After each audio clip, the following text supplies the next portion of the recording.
Halo teman-teman, Bismillahirrahmanirrahim. Assalamualaikum warahmatullahi wabarakatuh. Jumpa lagi dengan saya Denny Majid ya teman-teman.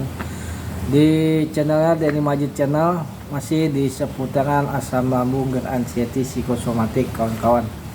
Oke, buat teman-temanku sekalian, bagaimana keadaannya? Semoga teman-teman dalam keadaan baik-baik saja, dan yang sedang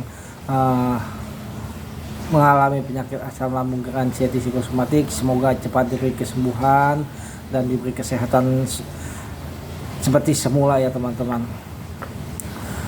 Di kali ini saya masih membahas masalah penyakit asam lambung dan anxiety psikosomatik, masalah sering sesak ya teman-teman. Saya akan teman-teman, bercerita atau kita saling berbagi pengalaman teman-teman. Itu pengalaman saya masalah sering sesak.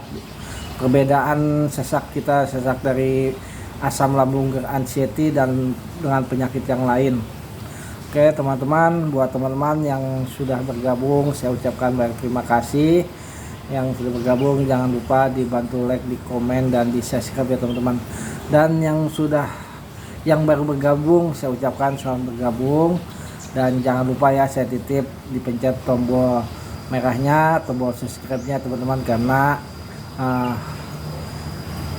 sangat membantu untuk lebih berkembang lagi video saya ya teman-teman, dan untuk saya lebih bersemangat lagi membuat video-video mengenai penyakit asam lambung dan anxiety psikosomatik yang beberapa tahun lalu saya alami dan saya rasakan sama mungkin dengan teman-teman ya teman. Di kali ini saya mau membahas masalah sering sesak teman-teman. Banyak sekali yang bertanya berapa lama sesaknya sembuh dari sesak, dan berapa lama kita bisa sembuh dari asam lambung dan anxiety psikosomatik. Dan saya nggak bisa jawab kapan kita bisa sembuh, secepat apa, atau sampai kapan kita bisa sembuh seperti itu teman, karena tergantung dari teman-teman juga ya.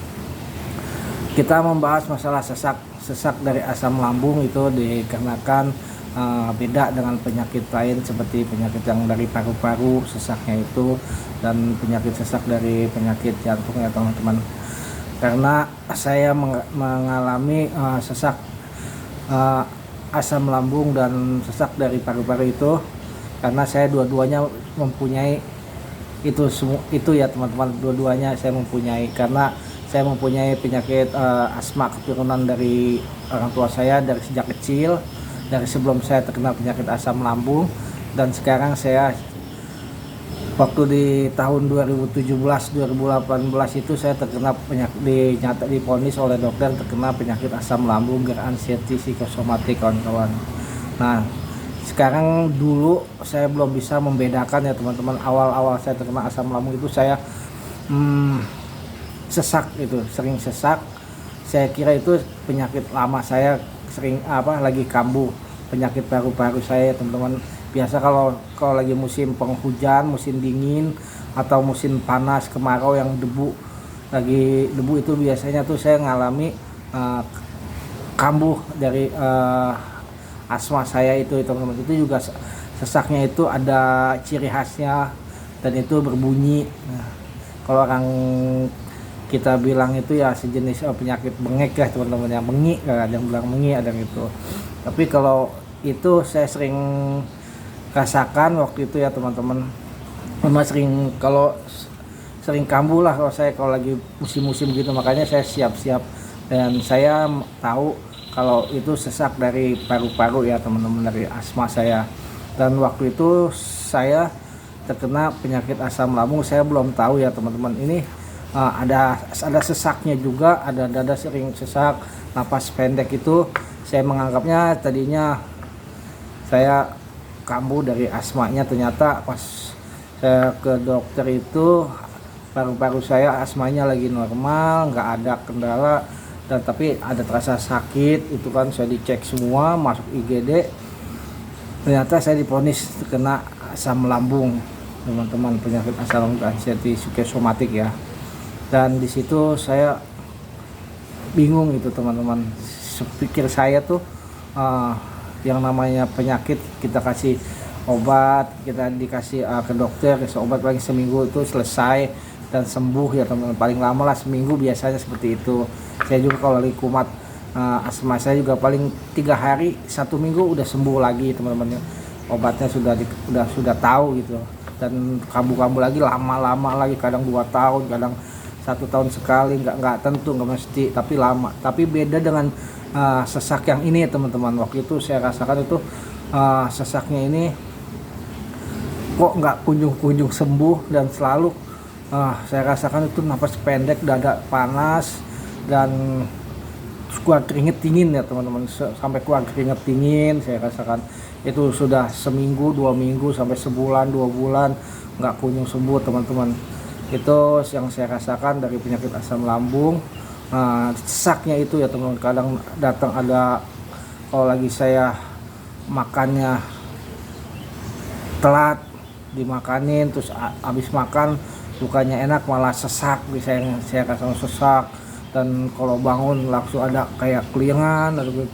Waktu itu saya belum bisa membedakan ya teman-teman, dan akhirnya lama kelamaan saya sering pahami ya teman-teman, karena sesaknya itu dari asam lambung. Sebetulnya nggak apa-apa ya teman-teman, karena itu kecemasan kita aja. Semakin kita cemas, kita panik, itu semakin nggak enak teman-teman. Kita langsung gelisah, kita langsung bingung, panik, itu semakin mengganggu buat kita ya teman-teman. Kalau misalnya penyakit yang lain, sesak yang dari penyakit paru-paru kita, itu kita obatin itu 1 minggu itu sudah selesai. 2 minggu lah paling lama gitu teman-teman, karena ada batuk, ngandalin batuknya kayaknya. Kalau sesaknya dari penyakit lain kayak paru-paru itu ada batuknya, ada dahaknya. Kalau dari asam lambung gerd anxiety itu tidak ada batuk, nggak ada dahak, kita cuman dan datangnya juga kapan aja teman-teman. Asam lambung itu apa, kita lagi kecapean atau langsung dada kita langsung sesek, napas pendek, langsung kita ada gelisah, ada panik, langsung udah keluar keringat dingin, yang saya rasakan seperti itu. Atau di cuaca dingin, lagi cuaca dingin langsung ada rasa sesak juga teman-teman, seperti itu. Atau kita telat makan, sesak. Kita salah makan, ada sesaknya juga. Dan kalau kita makan pantangan, pasti ada sesaknya juga. Ditambah kalau kita panik, cemas, itu udah pasti kemana-mana lah, kita udah langsung. Makanya di video-video kemarin saya bilang itu, kita harus pahami masalah penyakit asam lambung. Kita harus paham gejala-gejalanya. Kita harus kita selidikin dulu teman-teman, ini dari mana asalnya sesaknya ini, apa dari penyakit lain atau ini dampak sensasi dari asam lambung aja. Kalau sensasi dari asam lambung, kalau kita sudah paham, kita udah mengerti, paling sebentar teman-teman. Yang penting kita kasih air putih, mau air putih hangat, air putih ya biasa kita minum, kita sendawa atau kita tahak gitu ya kalau kata kita. Itu pelan-pelan, yang penting kita nggak panik dan kita nggak cemas. Kita udah tahu ini dari asam lambung ya, bertahap-tahap menghilang, akhirnya biasa lagi. Seperti itu teman-teman. Waktu itu saya juga pernah ya teman-teman, ini cerita saya. Saya pengemudi, saya lagi di jalan, saya membawa penumpang, ini anak buah saya. Waktu itu jalan di tengah jalan tol, tiba-tiba saya nggak nyaman teman-teman tuh, karena waktu itu belum makan, 1 belum makan, 2 masih pagi, keadaan jalan macet teman-teman. Itu saya gelisah, itu rasa nggak nyaman itu langsung datang, sesak di dada kiri sini, ke kanan, dan saya tuh sampai keluar keringat. Padahal di mobil itu saya pakai AC kan, namanya mobil AC itu, ini keluar keringat teman-teman, kayaknya langsung keluar keringat dingin gitu. Saya nggak sadar tuh bahwa itu dari sensasi asam lambung teman-teman. Tapi pas saya udah panik, saya ambil minum ya. Saya selalu siap di mobil tuh buat air minum, saya minum, terus saya diam dah tuh. Ternyata saya pahami ini kayaknya dari asam lambung nih kayaknya, seperti itu teman-teman. Waktu awal-awal dulu saya baru mau memahami ya teman-teman, kayaknya ini dari asam lambung, ini seperti yang udah kayak gitu kan.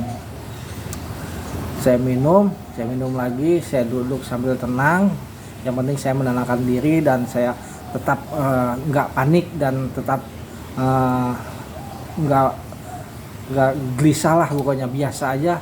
Akhirnya alhamdulillah sedikit-sedikit itu keluar keringatnya hilang, rasa keluar keringatnya dinginnya itu, rasa panas di wajah saya itu sudah mulai adem dan sesaknya itu udah mulai, saya mulai tahak, sudah mulai sendawa sedikit-sedikit saya itu teman-teman.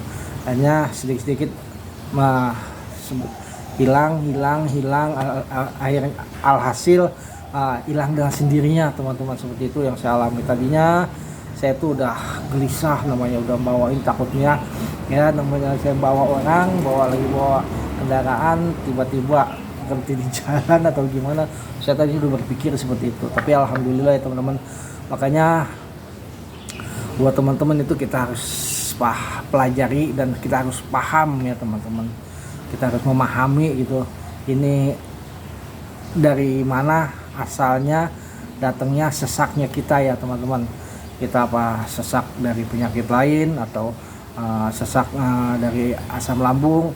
Ada juga saya lihat di video-video yang sesak dari penyakit jantung juga ada juga, tapi sangat berbeda, tapi agak mirip-mirip ya teman-teman, sakitnya agak mirip. Tapi kan kalau yang jantung saya pernah nanya ke dokter itu bedanya itu kita nggak bisa tahan. Kalau emang kita punya riwayat jantung itu sakitnya bukan main, keringatnya juga beda teman-teman, keringatnya itu sampai basah katanya. Sekujur tubuh kita itu kayak seperti habis olahraga maraton jarak jauh, itu keringatnya seperti itu. Tapi kalau dari asam lambung kita keringat cuma hanya keluar keringat dingin di kepala aja, di sini nggak sampai ke badan-badan. Itu yang saya pernah tanya waktu ke dokter. Sakitnya juga kita nggak bakalan tahan kuat 1 jam katanya kalau memang kita punya riwayat penyakit jantung. Kalau asam lambung kan kita bisa kuat sesaknya itu, dan sakitnya juga paling 1 jam 2 jam, yang penting udah paham, kita udah mengerti.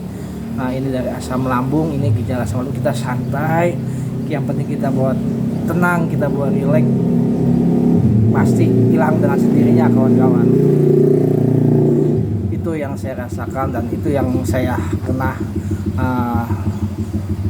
beda-bedakan, karena ini sesak dari penyakit lain dan ini sesak dari asam lambung dan ini sesak dari penyakit yang berbahaya seperti penyakit jantung itu kawan-kawan pernah bertanya juga sampai kapan kita bisa sembuh. Saya nggak bisa menjawab teman-teman, karena penyakit ini juga ada yang cepat, ada yang lambat, ada yang lama, ada yang sebentar, seperti itu.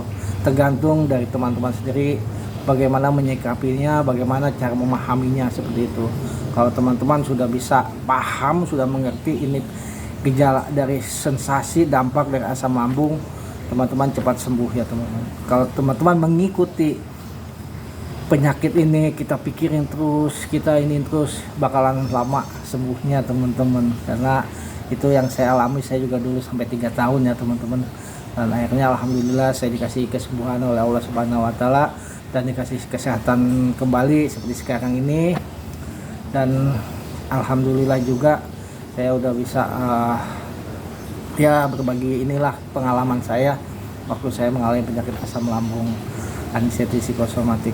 Buat kawan-kawan yang sedang mengalami sesak, mengalami penyakit asam lambung, saya doakan semoga cepat mengerti ya teman-teman, semoga cepat dipahami dan dimengerti, semoga cepat diberi kesembuhan, cepat sembuh kalau teman-teman sudah paham dan cepat paham dan mengerti. Dan buat kawan-kawanku semua, tetap doa saya, walaupun siapa aja, mau agama apa aja, mau suku apa aja, doa saya selalu buat kawan-kawan yang lagi terkena penyakit asam lambung, semoga diberi kesembuhan, cepat diberi kesehatan kembali, diberi kekuatan kembali, diberi kesegaran seperti dahulu ya teman-teman. Itu doa saya buat teman-teman semua yang ada di Indonesia dan luar Indonesia khususnya ya yang menonton video ini. Doa saya selalu untuk teman-teman, semoga teman-teman sehat selalu dan bisa beraktivitas seperti sedia kala, seperti dulu, bisa mencari nafkah untuk anak istrinya lagi. Amin ya rabbal alamin. Oke teman-teman, buat saya juga ya teman-teman, tolong doakan saya supaya saya tetap sehat terus, kuat terus, bisa menemani teman-teman yang baru terkena asam lambung, penyakit asam lambung dan anxiety psikosomatik, supaya cepat sembuh ya teman-teman. Oke teman-teman, sampai di sini aja video saya, karena ini saya lagi ada selingan, ada waktu, maklum lah ya teman-teman, yang biasa saya lagi aktivitas. Jangan lupa titip salam ya buat saya yang baru bergabung. Jangan lupa dipencet tombol merahnya, tombol subscribe-nya, dan tombol loncengnya ya teman-teman, supaya teman-teman tidak ketinggalan di video-video saya ya yang terbaru dan yang berikutnya. Oke teman-teman, saya akhiri saja videonya. Wassalamualaikum warahmatullahi wabarakatuh.